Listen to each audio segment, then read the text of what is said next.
On this edition of Lakeville City Limits, we'll take a look at how the Public Works Department is dealing with the cold weather this season. Next, I'll talk with Brett Altergott about Parks and Recreation's annual report and what's coming up for the department.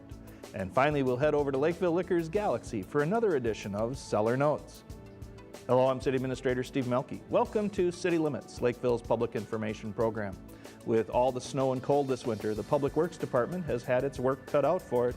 In this edition of Public Works Now, we'll discover some of the challenges they experienced this season.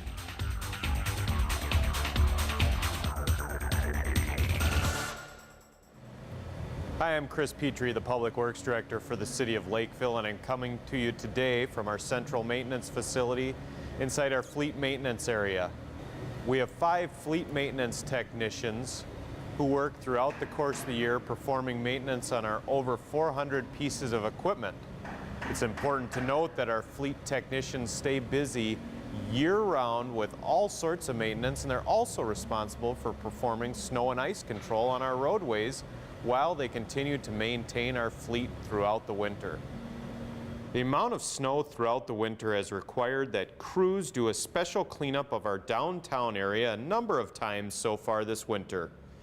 Crews plow snow to the center of Holyoke Avenue and use a large snowblower to load the trucks. This is a quick and easy method that rapidly cycles the trucks through the downtown area. Our downtown cleanup takes about 4 hours to complete 210th Street to 202nd Street along Holyoke Avenue. We've been faced with a lot of snow throughout the winter months, especially in February. In fact, Lakeville saw the largest accumulation from one snow event this season of approximately 10 inches on February 20th and 21st. Not only did this amount of snow cause issues, but the blowing and drifting made this situation even more difficult.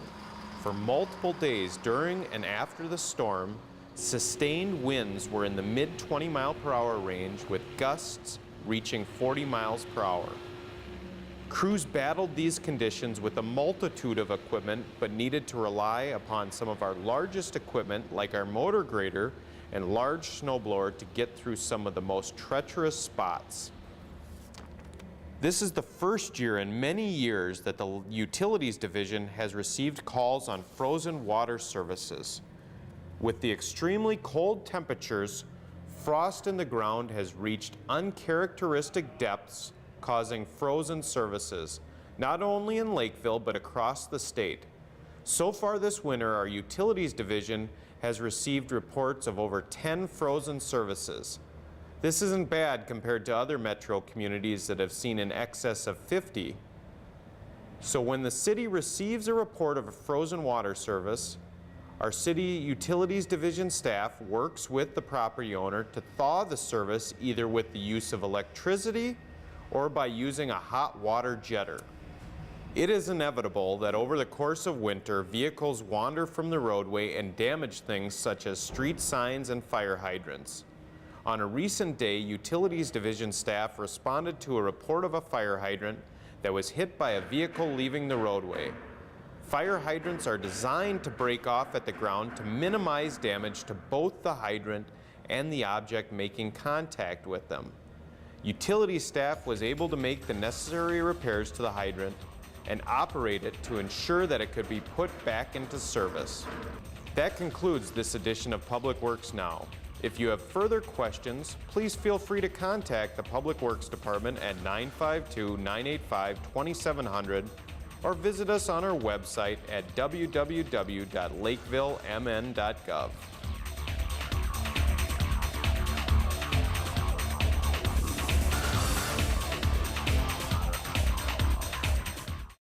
So, you're out for an evening of ice fishing all by yourself. You don't have a care in the world. Well, you were thinking about catching the big one. You didn't notice the hole in the ice and you fell into the frigid water. Now your clothes are wet, heavy, and you can't seem to climb out. Soon hypothermia, the lowering of your inner core temperature, will begin, and you can't see anybody to help. What are you gonna do?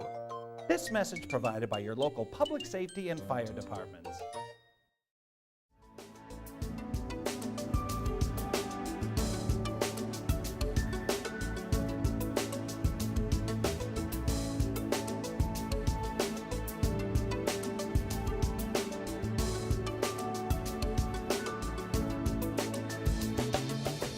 Joining me today is Brett Altergott, the Parks and Recreation Director for the City of Lakeville. Brett, thanks for joining me on City Limits. Thanks for having me, Steve. Brett, let's talk a little bit about your department and Okay. what Parks and Recreation does for the City of Lakeville. Well, we take care of quality of life issues, and people say, well, what is that? We have programs for all ages of people. It's not just kids and seniors. We really have something for everybody, including families. But we're most noted for our park system. We have an extensive park system, including the trails, if you want to put that in there as well. The Parks and Trails system allows the families to get out and enjoy the four seasons here that Minnesota has to offer. And with that, people do get out, like I said, and enjoy those four seasons, and we have a park for all of them. So let's start with the park system. Okay. This past year, we had a major project happen out on the Kenrick Avenue with the Kenrick Avenue Trail. We're about 75% of the way done. Unfortunately, it got off to a little bit of a later start than we'd anticipated, and then Mother Nature didn't help us with the cold winter at the beginning, or at the end of the year, I should say. So we're at the boardwalk stage, crossing Lake Marion. Hopefully, if weather cooperates here in the spring, we'll get a mid-April startup through mid-May. And so by the time the busy summer comes, people will have a full loop around the lake. But we were able to open from 205th to 195th Street, which is Casperson Park. That was open, I would say, late fall for the residents to use, and it has been used. Brett, how about some of our field improvements? Can you talk about those? Yes, we have great partnerships with the Lakeville Baseball Association and the Lakeville Fast Pitch Association. They do an outstanding job every year partnering with us in improvement of the fields. The LBA did some significant projects this year at King Park and Mashad Park. At King Park, installed batting cages. As simple as that may sound, to keep the tournaments that come here, the state level tournaments that come to our facilities, we needed additional batting cages. The Little League runs a lot of those tournaments. They want to continue to host them here in Lakeville, so they went ahead and put those in. But again, they didn't just put them in, they worked hand in hand with us. In addition, when the baseball season was over, we went and upgraded a number of the fields, and we participate. It's a joint effort between the city and the LBA to make sure our fields stay in the best condition possible. And that's cutting back the lips. That dirt patch that goes from the pitcher's mound to home plate is called a keyhole. Putting those in because we get a lot of wear and tear on that grass in that area. So we're upgrading all of our diamonds to be more maintenance friendly and user friendly for not only the heavy use that they receive during the week, but when the tournament comes on a weekend to get those turned over, and again having them look as good as we all expect. Their big project was at Mashad Park, where they put in dugouts. And also I should mention that the Lakeville Lobos participated in that project. That's the adult wood bat league that plays there. So there was 3 agencies that fundraised to have that happen. Great dugouts. They were completed after the season, so their inaugural year will be the 2014 baseball season. Nice improvements and a good collaboration Yep. with a community partner. Exactly. You also have in your department a couple of facilities, both the Heritage Center and the Arts Center. What kind of highlights can you talk about there? Well, the Heritage Center, I'm pleased to say that we're 75% through the fundraising efforts to get to the top of that thermometer to pay back the loan on that. Events like Summer Splash, which is coming up again in July of this year. We're going to finalize the date here in the next couple weeks, but that's a big event. The municipal auction, the waffle breakfast, things of that nature help pay back that loan. And all those programs are coming up, mostly starting with the spring waffle breakfast and concluding the big one is the golf outing again in September. Talk a little bit about what the Heritage Center is and what it offers to the public. Well, the Heritage Center is, we closed the Senior Center and Historical Society buildings that were separate. And so within the Heritage Center, you have 3 tenants. You have the Lakeville Area Active Adults, which was the seniors. You have the Historical Society and Lakeville Beyond the Yellow Ribbon. Those are our main tenants that are over there and have heavy use of the building. However, it is not just for those groups. We also have it available for rent. Birthday parties, family reunions, small weddings, classes. We're expanding classes that we offer over there as well, realizing that the majority of the use by our active adults happens between 8 and 3. The larger space really opens up opportunities, doesn't it? Oh, it's phenomenal, and I think we're just scratching the surface with what we can do, and staff is finding new programs and new opportunities to put in there. And what about the Arts Center? How did that go this year? Arts Center, it had a really good year. We had over 42,000 visitors, we had 14 stage productions or concerts, which is a very busy year for us because besides that, there's the rentals that happen during the week for the rehearsals. But probably the biggest significant change that we saw was the improvement to the South Lawn. Mentioned the Historical Society moved over to the Heritage Center. Their building used to be on the South Lawn. That building was removed and the grounds were expanded, which allowed the Taste of Lakeville, Pan of Prague, Beer Brats and Bingo, and the Art Festival to be held on those grounds. And recreation programming, besides just facilities, parks, trails, you also program. So let's Yes. talk a little bit about some of the recreation programs. Big thing there is, a lot of people don't realize how many fields that we schedule throughout the area. Everyone knows we do rec programs, I mentioned that earlier. We have 141 fields or rinks that we're responsible for scheduling, not only for us, but we do them for all the youth athletic associations. And again, there's multiple associations that we're dealing with. And with that, that's over 25,000 registrations or reservations per year that we have to process through our office.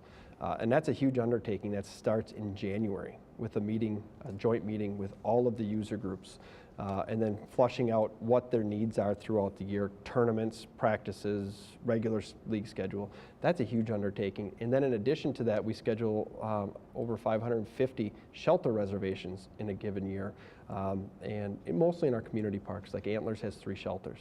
So, but every single weekend, so each one counts, so 550 reservations. So, and we're very proud of providing those services to the community. Well, 2013 was a busy year. I've got to assume 2014 is going to be busy as well. Yes. Are there any events that you want to highlight coming up? Yeah, April 26th is a busy day. We have the Watershed Cleanup Day to start the day off, and that's run by the Environmental Resources Division. And they schedule a huge event, which not only is going out and cleaning up waterways, streetways, and getting a lot of the garbage that happens over the winter picked up, but then you come back over to the central maintenance facility from 12 to 1. They provide a lunch, and there's an educational component to that as well. That event itself is kind of amazing. You get over 1,000 volunteers to Yep. participate in that. Yes, and that's a coordination of the environmental resources. They get all those volunteers placed in the right areas. So you said it was a busy day. There's a couple other things there's a couple happening. other. Also that morning, our tree sale is going on. We have an annual tree sale, and the pickup is that morning, about a week before we close the sales of the trees. But we'll have the tree pickup that morning as well at Central Maintenance. So we're going to get the people out to go do the cleanup, turn it over, have people drive. It's a drive-through pick service, so people order their trees, they say who they are, we load their trees for them, and off they go. And then that night, we culminate with the Family Fun Fest, which is at the Ames Ice Arena. And that's from 5 to 9 p.m. And that's where people can come see what the Recreation Division really has to offer. I mean, we have all of our different contracted programmers there. Sport camps, golf. Our staff is there to answer questions, and it really gives people a chance to really get engaged and see what's going on for the summer, and it lets us show off our programs. And then we show a movie with the turf, on the turf. So Brett, tell me a little bit about how people can learn about either the annual report or the upcoming events. Like, they can go to our website, the city website, and take a look at the Parks and Recreation page. Like when our brochures come out, they're online. Our annual report is also online. Anything that we're trying to promote, tree sale, anything of that, if they just want to take a look at it, that's one of the first steps they can take. But if they want more detailed information, we always encourage the people to call our office and talk with one of us. We'll be glad to help them. And you have online registration for your recreation programming, I assume? Yes, we do. The online registration, what's nice about that is 24/7, 365. Again, there's a link to that through the city website. And as long as they have an account, that's the one thing. They have to have an account within our software system, but then they can get in and register for the programs and services that we offer. In addition, with online registration, the Art Center has online as well. And last year we sold over 10,000 tickets. So a lot of things are moving online for us, and it's really helps because it extends our business day beyond our office hours. Sure, I know a lot of things are still going out online, but you still produce a recreation brochure that people can look at and touch and hold. When is that going to be mailed to people's homes? The summer brochure is scheduled to be mailed on March 22nd. Excellent. So that'll be in their homes, and please take a look at it and give us a call. Brett, thank you for joining me on City Limits. No problem. Thank you, Steve. Did you know that the city is now taking orders for the 7th annual tree and shrub sale? Now through April 21st, you can order bare root trees and potted shrubs at an estimated 15 to 50% off retail price.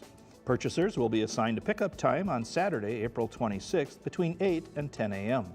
Those unable to pick up their trees or shrubs on April 26th should not order. This is the only day available for pickup. You can order and pay online at www.lakevillemn.gov or call 952-985-2712.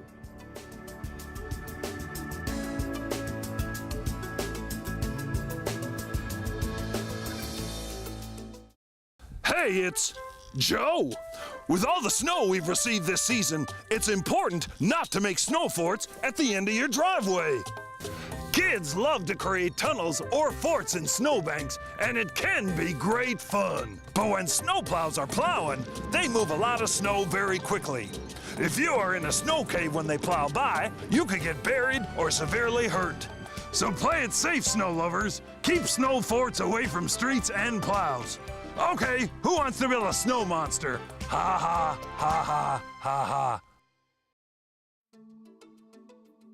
We'd like to remind residents about winter parking restrictions. There is no on-street parking allowed between the hours of 2 a.m. and 6 a.m. from November 1st until April 1st. This ordinance was enacted to facilitate snow removal and to enhance public safety.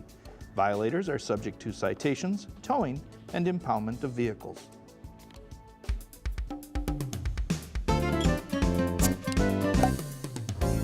Hello and welcome back to Cellar Notes. I'm your host Matt Getch and I'm here today with Liam Scott, the Regional Sales Manager for Kilbeggan Distillery out of Ireland. Thanks for coming, Liam. Yeah, nice to meet you. It's lovely to be here. So why don't you tell us a bit about yourself and your position as Regional Sales Manager. What is it you do? I cover the Midwest for Kilbeggan Irish Whiskey Distillery. I'm based out of Minneapolis, so I'm enjoying this lovely weather. It's absolutely fantastic here.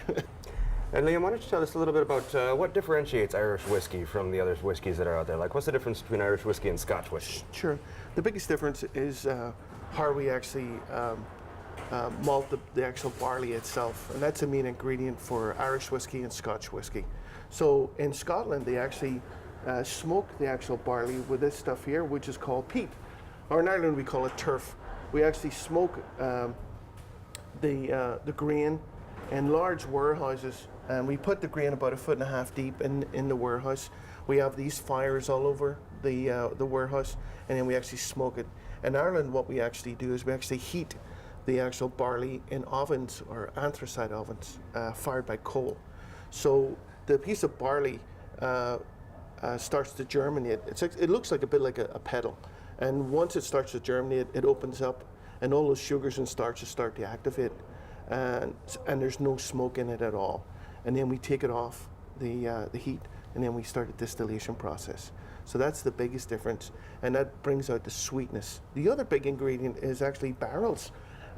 We buy 99% of our barrels from Kentucky, and these are some of the little staves that I brought along today to show you the difference. So in Kentucky, by American law, they only can use the barrel once, which is fantastic for us because then we can buy it, ship it over to Ireland, and then we put our clear liquid, or as we call it, poitín, just you would call it American moonshine. Okay. And we put it in there, which is a clear liquid, and once we then age it. So we age it for a minimum of 3 years. 2 gingers, of course, is aged by 4 years. But if you look at the actual barrel itself, the inside of it is charred, it's burnt, and which is from our partners at Jim Beam actually burning the inside of the barrel for bourbon, and we pick up a little bit of the color in our whiskey. But over the years, the bourbon actually soaks into the actual barrel. Then when we put our whiskey in there, we actually pick up a little bit of that flavor. So with every bit of every bottle of Irish whiskey, there's a little bit of bourbon in there too. All right.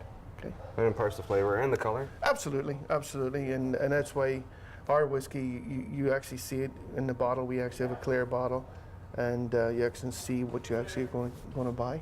And when the spirit goes into those used oak barrels that come over from the States, it's a dead clear liquid, isn't it? It is, and it's a clear liquid. It's a double distilled whiskey, and it goes straight into the barrel, and then it is aged for a minimum of 4 years, and then we take it out and we bottle it, and it's a very, very simple process.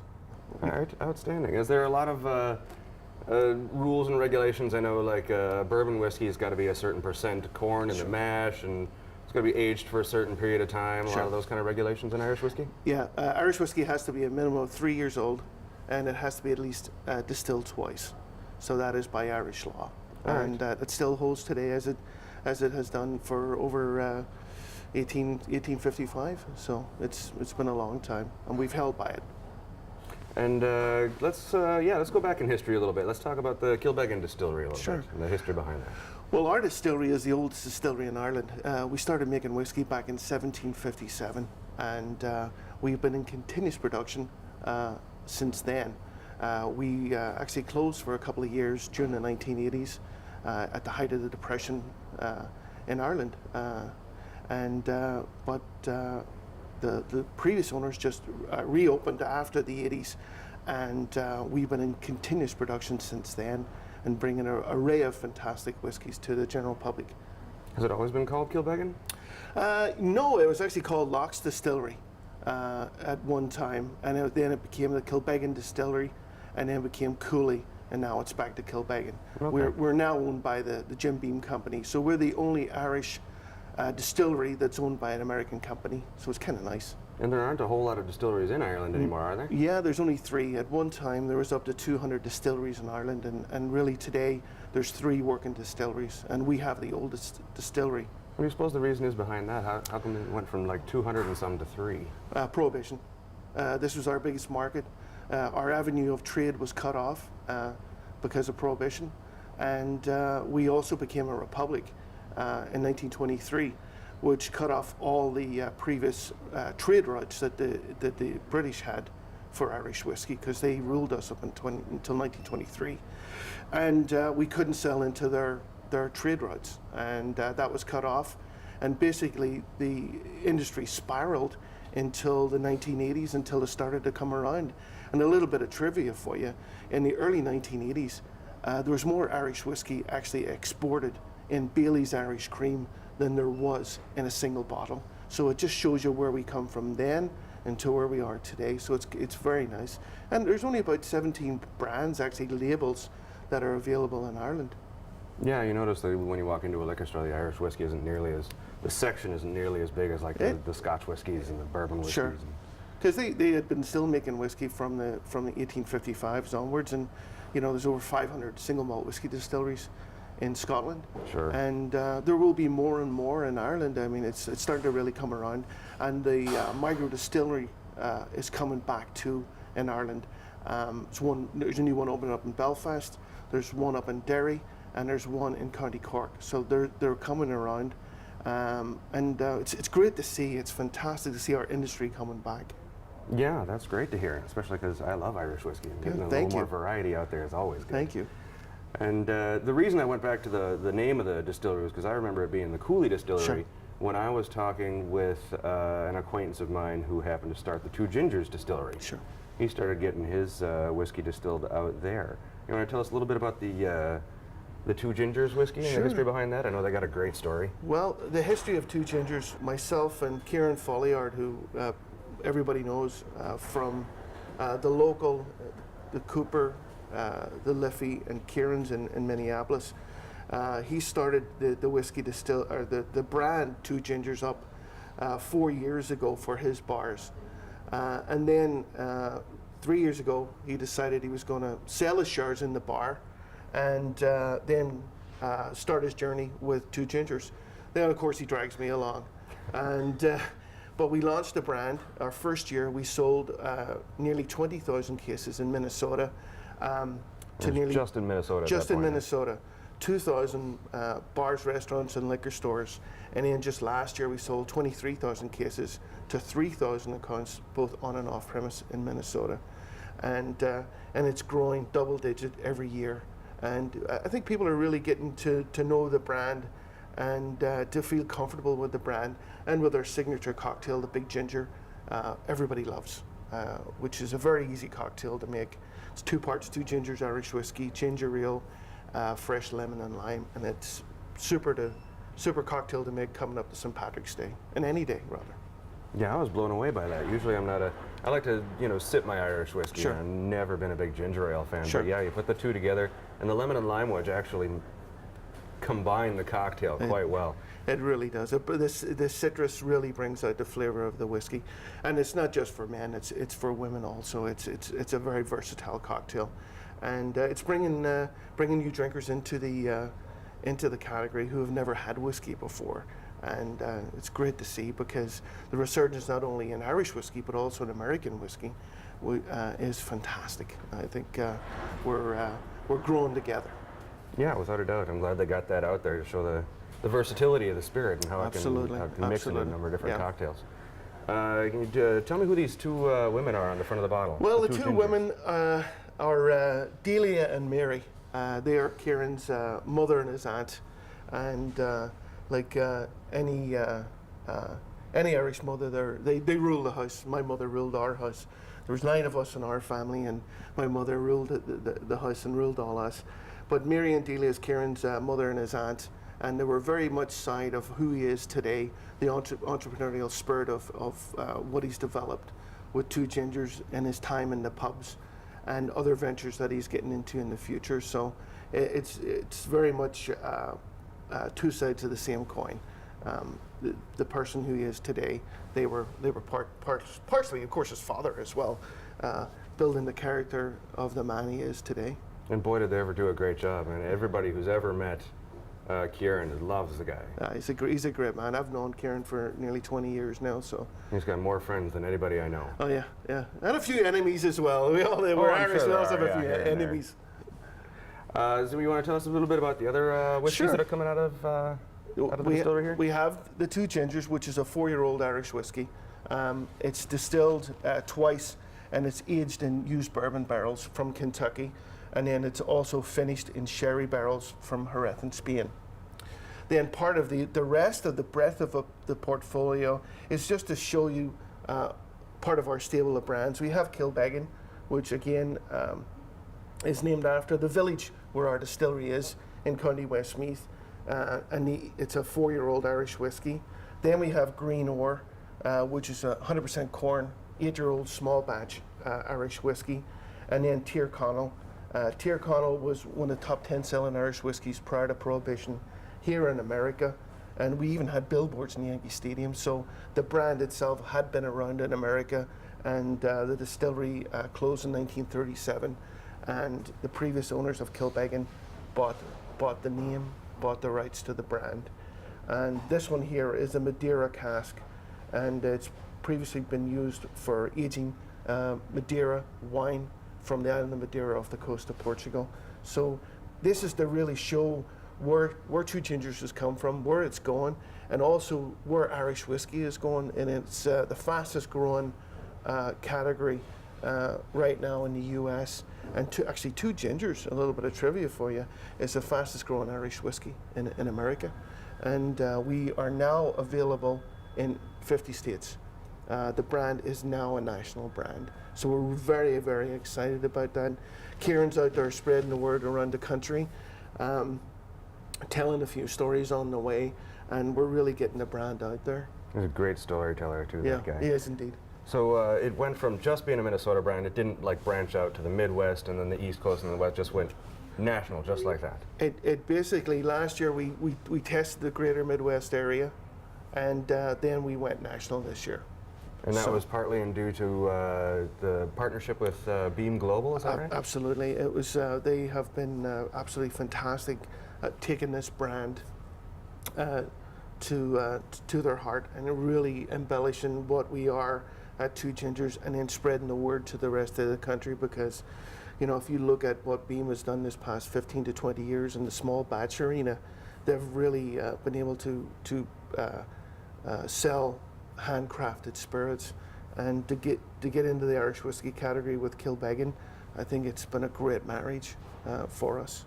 Thank you. And I think that's pretty much all I got for you today, Liam. Thanks for joining us. Yeah, thank you. Nice to meet you. But before we leave, I'd like to have a little toast prior to St. Patrick's. The big holiday for us Irish is coming up on the 17th of March. And I'd like a little toast Oh, please, let's do. to you. And this is called a ship toast. And there's big ships, there's small ships, there's wee ships, and there's long ships. But the best ship of all is a friendship that's toasted over a glass of 2 Gingers Irish whiskey. Sláinte. In the Irish, it means to your health. Ah, sláinte to you as well.